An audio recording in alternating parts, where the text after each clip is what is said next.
식으로 매뉴얼 포커스밖에 안 되는 렌즈를 쓰다 보면요, 이렇게 가방으로 위치 표시를 하고 딱 포커스를 잡아놓고 앉으면은 예상을 해야 돼요. 대충 이쯤이면 맞겠지? 라고 예상을 하면서 진행을 해야 되다 보니까 솔직히 지금 조금 불안하긴 한데, 그래도 제 스스로를 믿고 한번 가봐야겠죠.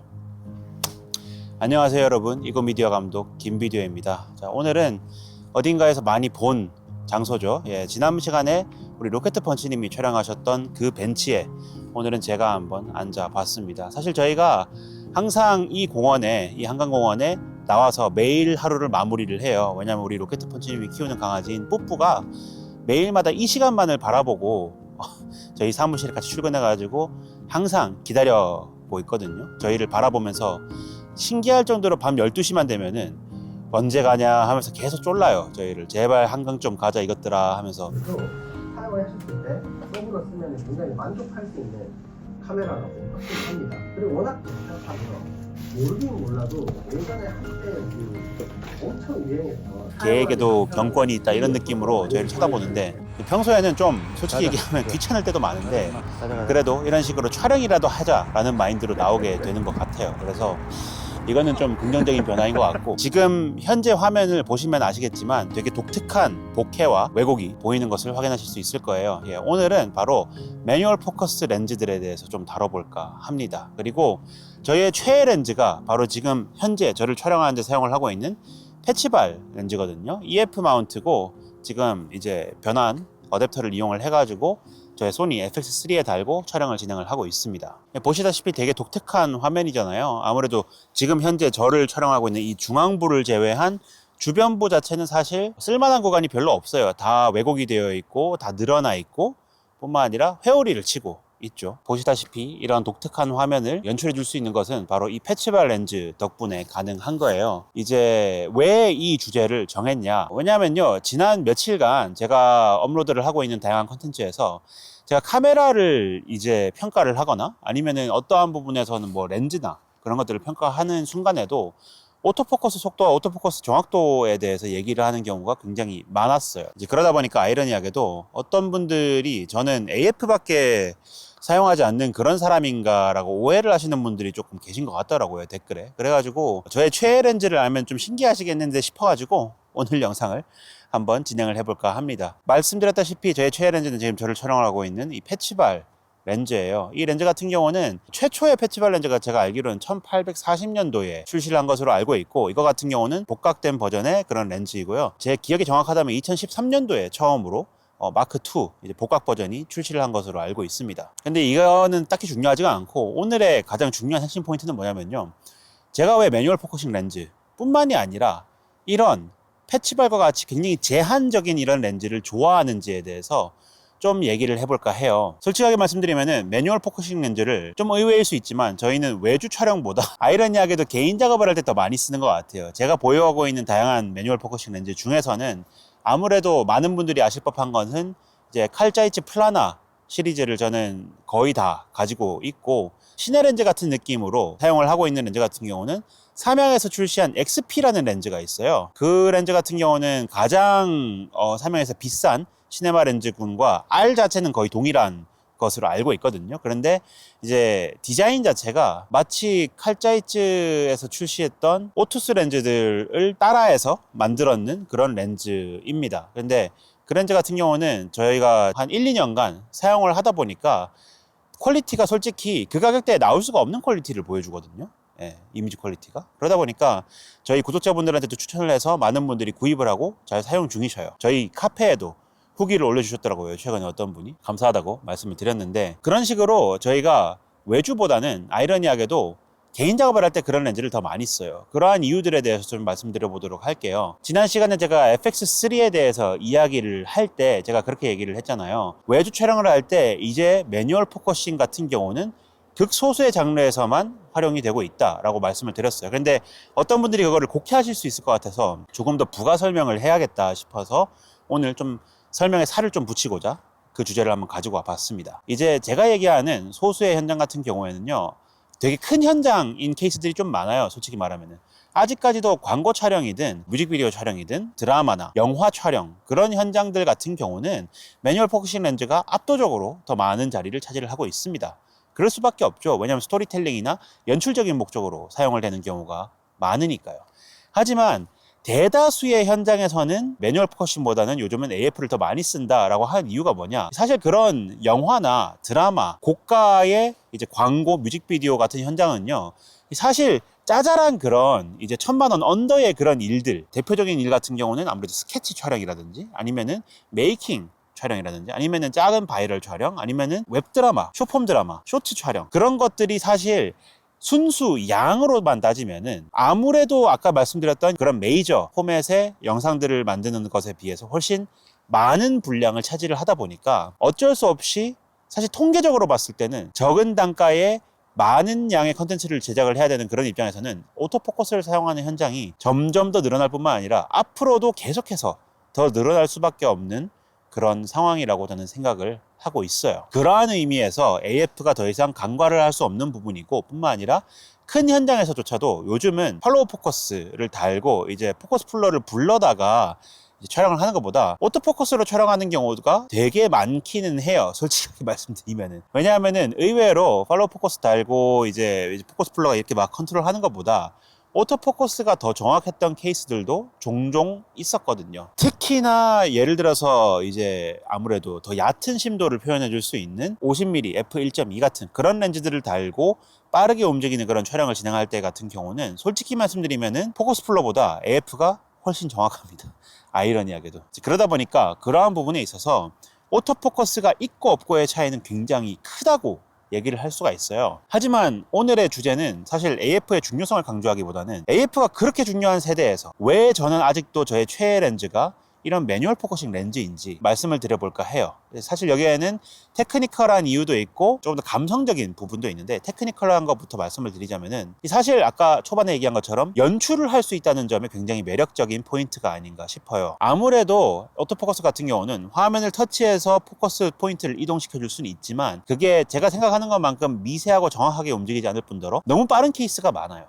그러다 보니까 스토리텔링을 해야 되는 드라마타이즈 영상 같은 것을 연출을 할 때는 포커스가 이동을 할 때 그 속도도 미세하게 제가 원하는 속도로 조절을 해주는 것이 사실 중요하거든요. 왜냐하면은 AF처럼 갑자기 여기 있다가 갑자기 옆에 있는 사람을 빡 이동, 딱 이동 이런 식으로 딱딱딱 이런 기교적인 느낌이 드는 순간부터 사실 사람들이 그 안에 몰입하는 느낌이 훨씬 덜하게 되기는 합니다. 그건 어쩔 수가 없는 거죠, 사실. 그러다 보니까 사실 아직까지도 촬영을 하든 뭐 편집을 하든 그런데 인간이 뭔가 손을 댔기 때문에 조금 더 부드럽고 그 안에 인문학적인 그런 감성이 들어가게 되는 경우가 많은 것이에요. 무슨 말인지 알겠죠? 이제 그러한 이유에서 사실 매뉴얼 포커싱 렌즈를 사용을 하시다 보면은 여러분들이 원하는 연출, 여러분들이 원하는 속도, 원하는 페이스를 맞춰가지고 스토리텔링을 할 수가 있게 되는 것이죠. 그러한 부분에서 중요하다고 생각을 하고 뿐만 아니라 AF가 너무 정확해도 사실 원하지 않는 곳까지 따라가는 경우들이 많거든요. 예를 들어서 주인공이 프레임 아웃을 하면 갑자기 배경을 딱 잡아버리다든지 그런 것들을 제가 원치 않아서 사실 저는 카메라를 구입을 하면 가장 먼저 하는 게 AF, MF 전환 버튼을 하나를 항상 할당을 해놔요. 물론 페이스 올리 AF 같은 이제 뭐 시네마 카메라 안에 있는 그런 AF 기능을 사용을 해주면은 사람이 나가도 거기에서 더 이상 포커스 포인트가 이동을 하지 않지만 AF가 메인인 그런 이제 미러리스 카메라 같은 걸 사용하는 경우 같은 경우는 미러리스 카메라 같은 거를 사용하는 경우는 사람이 프레임 아웃을 했을 때를 대비해서 AF, MF 버튼을 딱 눌러주면은 이제 사람이 나가는 순간 딱 누르면은 거기에서 더 이상 이제 AF 포인트가 이동을 하지 않게 되는 그런 것을 저는 적극 활용을 하면서 촬영을 하는 편이에요. 그런데 그런 것과 별개로 사실 매뉴얼 포커싱 렌즈를 진작에 쓸 줄 알고 잘 활용을 할 줄 알면은 충분히 제가 원하는 느낌의 연출과 포커싱을 다 매뉴얼로도 진행을 할 수 있게 되는 것이죠. 이게 오토포커스를 칭송을 하고 그게 중요하다고 계속해서 얘기할 수 있는 이유는요.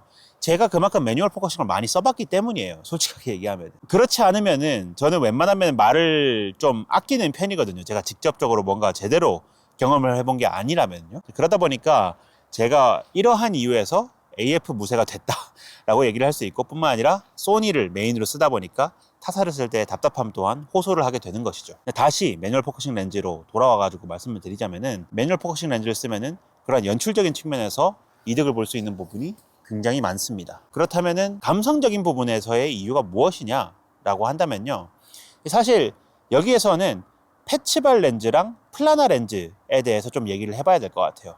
플라나 렌즈 같은 경우는 가장 큰 특성이 뭡니까? 바로 부드러운 보케.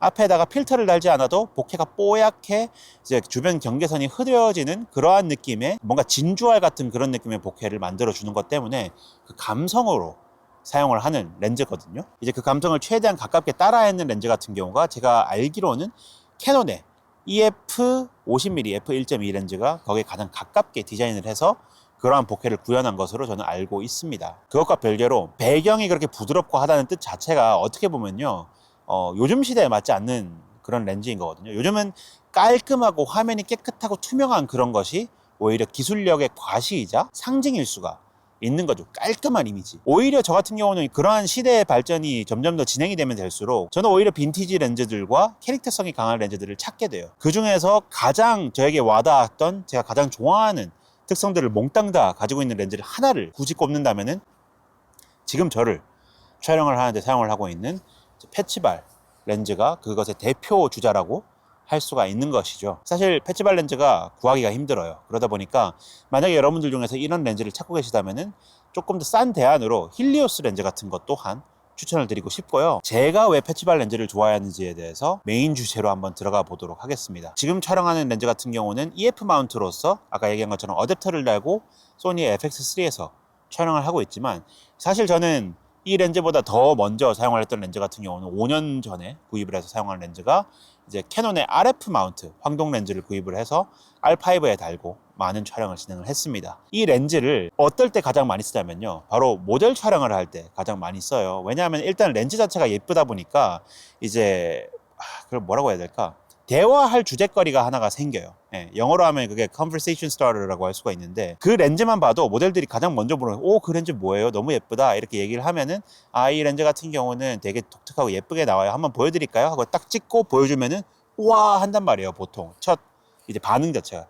그러면서 조금 더 부드럽게 이제 분위기를 풀고 스타트를 할 수가 있고, 뿐만 아니라 결과물 또한 굉장히 몽환적이고 예쁘게 나오기 때문에 다양한 방면에서 제가 이득을 본 케이스가 되게 많아요. 예, 그러한 현장 같은 경우는. 그러다 보니까 사실 그때 이후부터 저는 패치발 렌즈를 계속해서 모델 촬영할 때마다 항상 달고 다니고 항상 사용을 하는 것 같아요. 특히 좋은 인상을 남겨야겠다 싶은 그런 현장 같은 경우는 무조건 한 번 정도는 사용을 하게 되는 것 같습니다. 사실 패치발 렌즈가요, 제한점이 굉장히 많은 렌즈예요. 보시는 것처럼 화면 주변부가 일그러져 있고 회오리 치고 있고 보케도 다 찌그러져 있고, 그러한 부분에서 사실 어떤 분들 같은 경우는 이 렌즈를 무가치하다고 평가할 수도 있을 것 같아요. 왜냐하면 앵글 잡을 수 있게 너무 제한적이에요. 지금 화면 딱 이 중앙, 지금 화면 보시고 있는 이 중앙부를 제외한 나머지 부분에는요, 여러분들이 원하는 대상을 배치하는 것이 사실 의미가 딱히 없어요. 왜냐하면 아까 얘기한 것처럼 회오리 치고 다 번지고 날아가기 때문에. 그런데 저 같은 경우는 오히려 이러한 렌즈를 사용을 함으로써 제가 원하는 깔끔한 그런 구도를 잡기 위해서 끊임없이 노력하고 끊임없이 생각을 하게 되고 끊임없이 고민을 하게 되는 그런 과정을 거치게 되더라고요. 예, 아이러니하게도. 그러니까 쉽게 얘기해서 오히려 모든 것이 가능한 그런 렌즈를 쓰다 보면요, 조금 더 게을러지고 조금 더 뻔한 그런 화면 연출을 하게 되거든요. 그런데 이런 패치발처럼 제한적인 그런 렌즈들을 사용을 함으로써 오히려 더 창의적이고 오히려 더 뭔가 독특한 화면을 연출을 할 수 있게 되는 것을 이제 여러분들이 발견하실 수가 있게 되는 겁니다. 네, 지금 제가 힐끔힐끔 쳐다보는 이유는 사람들이 지나갈 때마다 저를 미친놈 보듯이 보기 때문에 그런 건데요. 아무튼간에 계속해서 진행을 하도록 하겠습니다. 이제 그러한 이유에서 저는 이런 제한적인 렌즈를 사용하는 것을 굉장히 좋아하는 편이에요. 오히려 베어링이 달려있는 그런 시내 렌즈를 쓰는 것보다도 이런 불편한 렌즈 쓰는 거 솔직히 여러분들도 한번 경험해 봤으면 좋겠어요. 굳이 패치발이 아니더라도 아까 제가 말씀드린 것처럼 빈티지 렌즈들, 뭐 칼자이찌라든지 아니면 라이카 렌즈라든지 이제 그런 것들을 구매를 해가지고 이제 여러분들의 신형 바디들에다가 끼우고 한번 촬영해 보시는 것을 추천을 드릴게요. 사실 불편함에서 오는 감성이라는 게 있다고들 다들 얘기를 하는데, 저도 처음에 그 얘기를 들었을 때는 코웃음 쳤어요. 효율이 제일 중요한 세상에 무슨 불편함을 감수해라야. 그런데 어느 순간 보니까 제가 그러고 있더라고요. 그러한 이유는 아까 얘기한 것처럼 도저히 현대의 기술과 그런 깔끔함에서는 표현을 할 수가 없는 지저분함과 불편함에서만 겪을 수 있는, 말 그대로 인간의 손길에서만 느낄 수가 있는 그런 감성을 표현해 주는 것은 이런 말 같지도 않은 저런 렌즈들을 이용해야지만 표현할 수 있는 것이 분명히 있거든요. 네. 이제 그러한 이유에서 사실 모델 촬영을 할 때 저는 이 패치발 렌즈를 가지고 가는 거예요. 그래서 솔직히 말씀드리면요, 저랑 작업했던 모델분들 중에서 이 렌즈를 현장에서 봤다, 그분과 좋은 관계를 유지를 하면서 계속해서 작업을 하고 싶다는 뜻으로 받아들이면 좋을 것 같아요. 이번 한 번으로만 작업이 끝나는 게 아니라 계속해서 꾸준히 이 모델과는 관계를 유지하면서 작업을 하고 싶다 할 때 무조건 한 번은 저 렌즈를 가지고 나가게 되는 것 같아요. 그 정도로 결과물이 어느 정도 보장돼 있고, 아까 얘기한 것처럼 conversation starter, 그러니까 대화를 이끌어 나가는 그런 주제를 만들어주는 그런 독특한 렌즈이기 때문에 더욱더 더 활용을 많이 하게 되고 여러분들한테도 더 적극적으로 추천을 하게 되는 것 같습니다. 아무튼 간에 오늘 같은 경우는 약간 일종의 해명 영상이자, 저는 AF만 쓰는 게 아니라 매뉴얼 포커싱 렌즈들도 굉장히 좋아하고 빈티지 렌즈들도 굉장히 좋아하고 많이 다수를 보유를 하고 있는 상태예요. 그런데도 불구하고 AF 무쇠가 된 이유는, 아까 전에도 얘기를 했지만 다시 한번 정리를 하자면은, 매뉴얼 포커싱 렌즈를 계속해서 쓰다 보니까 AF를 쓰는 현장이 점점 더 늘고 점점 중요하다는 것도 느꼈고, 제 시청자들은 저처럼 일을 하는 사람보다는 어쨌든 취미로 하시는 분들이 많잖아요. 그러면은 AF가 중요할 수밖에 없어요, 그분들한테는. 어쨌든 저는 구독자 여러분들을 위해서 컨텐츠를 만드는 것도 많기 때문에 그러한 부분에서 AF를 강조를 하게 되는 거고, 그렇다고 해서 MF를 등져서는 안 된다 라고 생각을 하는 것 또한 사실이기 때문에, 저는 여러분들이 이런 식으로 저처럼 막 렌즈 세트를 다 모으거나 하실 필요 없거든요. 렌즈 하나 정도 여러분들이 궁금한 거, 뭐 캐논 FD도 되고, 아니면은 할자이츠 플라나 렌즈 같은 것도 되고, 아니면은 뭐 라이카 렌즈 같은 것도 되니까 하나씩 여러분들이 좋아하는 화각 있잖아요. 저는 제 최애 화각이 50mm 단이란 말이에요. 그런 것처럼 50mm 단 렌즈들만 되게 많아요, 제가. 캐논 FD도 50mm가 있고 50mm 1.2가 있고, EF 50mm f1.2도 있고, 패치발도 제가 알기로는 58mm 단이고, 제일 먼저 구입했던 칼자이츠 플라나 렌즈 또한 50mm f1.4입니다. 그런 식으로 조금씩 여러분들이 좋아하는 화각단을 모으다가 이 렌즈의 이미지가 너무 마음에 드는데 하면은 그 렌즈의 캐릭터성을 공유를 하고 있는 렌즈군들을 차근차근히 사 모으는 거죠. 아무래도 빈티지 렌즈가 물론 가격이 기하급수적으로 많이 오르긴 했지만 여전히 잘 찾아보면 싼 렌즈들도 많거든요. 제가 이 패치발을 좋아하는 가장 큰 이유 중 하나는 주변부도 흐려지고, 이제 배경도 뭔가 약간 소프트해가지고 뭔가 이거 샤프니스도 좀 애매하고 플레어도 엉망진창으로 막 들어오지만, 그런 엉망진창의 캐릭터성, 이제 영어식 표현이면은 imperfection이라고 하죠. 불안정성이 오히려 감성을 만들어주는 것이다. 그렇기 때문에 여러분들이 그런 불안정과 불편함 속에서 여러분들만의 감성과 여러분들만의 취향을 한번 찾아보시면서 조금 더 딥하고 즐겁게 영상과 사진 생활을 한번 해보시는 것 또한 강력히 추천드리고 싶습니다. 사실 결국에는요, AF의 소중함이나 MF, 매뉴얼 포커싱의 소중함을 느끼기 위해서는요, 둘 다 잘 할 줄 알고 많이 써봐야 돼요. 그렇기 때문에 여러분들도 AF 잘 되는 바디들 꼭 많이 고려를 하면서 구입을 하시되, MF밖에 안 되는 그런 렌즈들 또한 여러분들의 구입 리스트에 한번 넣어가지고 다양한 환경에서 사용을 하면서 여러분들의 감성을 한번 자극해 보시는 것을 추천드리겠습니다. 뭔가 이상하게 마무리가 된 것 같긴 한데 지금 사람들이 계속 지나가면서 저를 되게 이상하게 쳐다보거든요. 그래가지고 저도 어쩔 수 없나 봐요. 저도 아직까지 프로페셔널 유튜버는 아닌 것 같습니다. 사실 이런 환경에서도 아무렇지도 않게 할 수가 있어야 되는데 저도 아직 그 정도까지는 아닌가 봐요. 아무튼 오늘도 이렇게 야외에서 촬영을 진행을 해봤습니다. 다음 시간에 또 뭔가 재밌는 주제가 있으면은 한번 그걸 가지고 와서 다뤄보도록 할게요. 여러분들 계속해서 얘기하지만 저는 댓글 보는 재미에 유튜브를 해요. 보셔서 알겠지만 사실 조회수도 잘 나오진 않아요. 그래도 여러분들이 남겨주시는 댓글은 하나하나 모두 다 읽고 웬만하면 다 답장을 드리고 다음 영상에 대한 아이디어를 그 댓글에서 얻는 경우들도 되게 많으니까 여러분들 다른 부탁 안 드릴게요. 댓글 많이 남겨주시면 너무너무 감사하겠습니다. 이상 이거미디어 감독 김비디오였고요. 저는 다음 시간에 다시 찾아뵙도록 하겠습니다. 굿바이.